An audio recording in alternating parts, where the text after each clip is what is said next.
अच्छा बुजुर्गों, एक बात तो सत्य है कि अगर सगुन और अशगुन, अगर सगुन और अशगुन हो रहे हैं तो आप ठहर जाइए। सगुन वो होते हैं, आप घर से निकले और फूलों की भरी टोकरी लेकर के कोई आपके सामने से गुजरा है तो समझ लो काम पूर्ण हो गया। कोई गाय अपने बछड़े को दूध पिलाती हुई रास्ते में मिल जाए, किसी काम से जा रहे हो तो समझ लो काम पूर्ण हो गया। आप घर से निकले किसी काम से और संत के दर्शन हो जाए तो समझ लो काम पूर्ण हो गया। आप घर से निकल रहे, रास्ते में धूप बत्ती अगरबत्ती की सुगंध आ रही है, मंदिर से घंटे और घड़ियालों की आवाज आ रही है तो समझ लो काम पूर्ण हो गया। ये होते सगुन। और असगुन वो होते हैं, माताओं कोई अगर घर से निकले, ये सत्यता है, और बिल्ली रास्ता काट जाए तो समझ लो असगुन हो गया। सर्प रास्ता काट जाए तो समझ लो असगुन हो गया। आप घर से निकले और देहरी पर बाहर निकलते ही दो श्वान कुत्ते आपस में लड़ जाएं तो समझ लेना असगुन हो गया। दो बैल आपको लड़ते हुए दिखाई दे जाएं तो समझ लेना अशगुन हो गया। और सबसे बड़ा अशगुन है, पति 4, 6, 10 महीने के लिए बाहर जा रहा है और पत्नी पीठ पीछे रोना शुरू कर दे, इससे बड़ा अशगुन दुनिया में दूसरा नहीं होता। माताओं कुछ घर में काम ऐसे करती हैं आप जिसे करने से 100% गरीबी आने के चांस रहते। ध्यान से सुनना। पहला, माताओं को कभी भी घर में खड़े होकर के बाल नहीं निकालने चाहिए। दूसरा, बुझे हुए चूल्हे पर कभी बर्तन नहीं रखना चाहिए।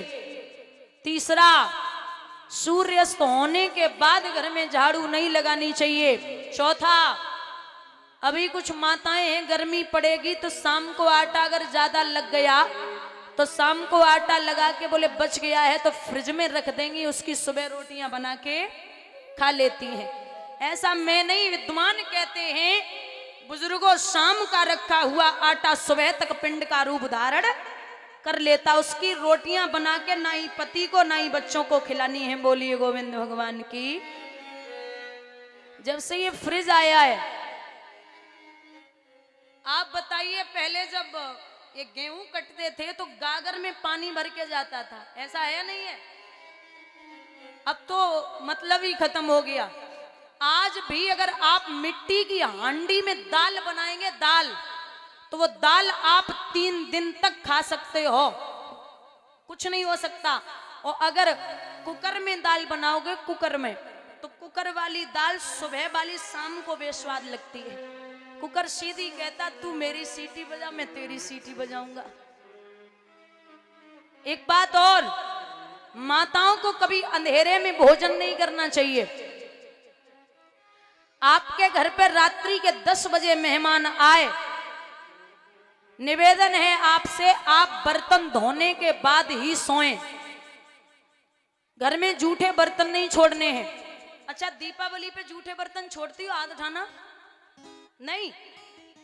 अच्छा, जो नहीं छोड़ती वो हाथ उठाओ। तुम्हें अपने अपने ईमान की कसम है, जो नहीं छोड़ती वो नहीं छोड़ती हो। काहे को नहीं छोड़ती, जो और बताए दो। लक्ष्मी ना याद, रोज को लक्ष्मी निवास देखने जाती है। लक्ष्मी तुम खुद ही हो घर की, और किसी से क्या बोलना। लक्ष्मी तुम खुद ही हो, तो घर में चाहे कितनी भी रात्रि हो जाए, मेहमान 10 बजे या 11 बजे आए, लेकिन बर्तन धोने के बाद ही सोना है।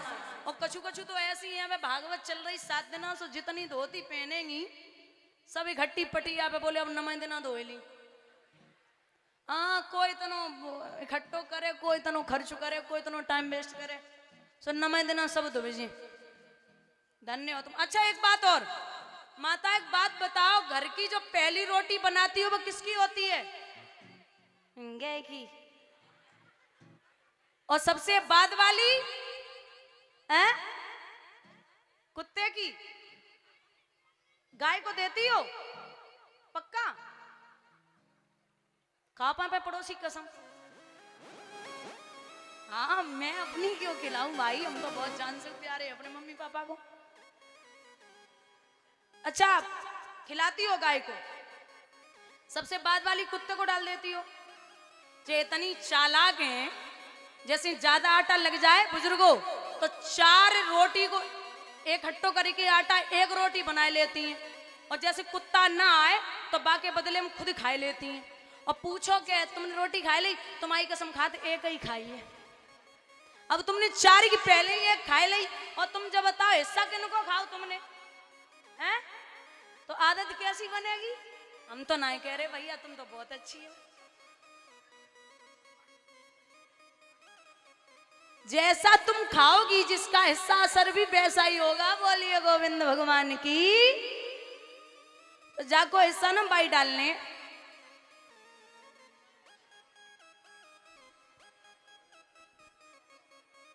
भैया भाभी बार बार समझा रही मान जाओ लला देवर, लेकिन ना मान रहे।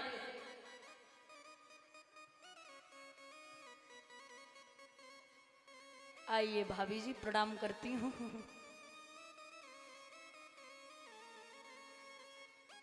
स्वागत है आपका कथा पंडाल में।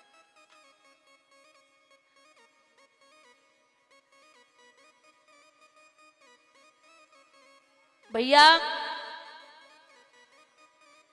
यहाँ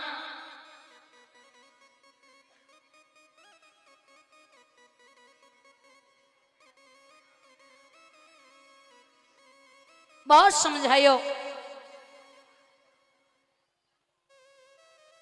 बिटिया। हेलो किनकी डिले आई? मतलब बिटिया अब गोदी से डिल के आई है, मतलब जे कहवे को मतलब है माँ आसो मत करो हर बात पे। देख लो फिर जो खोई जाती फिर तुम रोती हो कि हमारी निकली गई अब की। समेट के राखो करो इन्हें।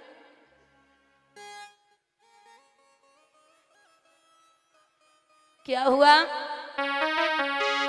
जग शीस मोहर जब धरोरे के हुई गई छीक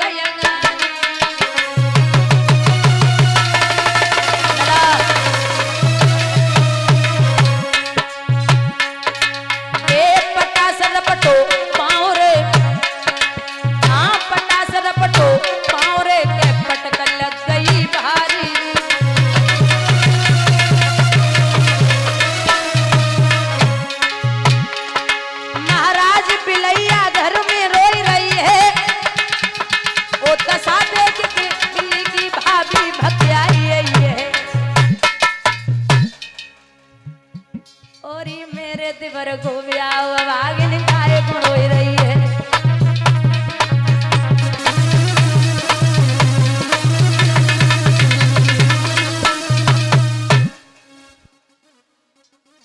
जवाब दिया कि मुझे निकलने दो शिषपाल बारात लेके चंदेरी से, और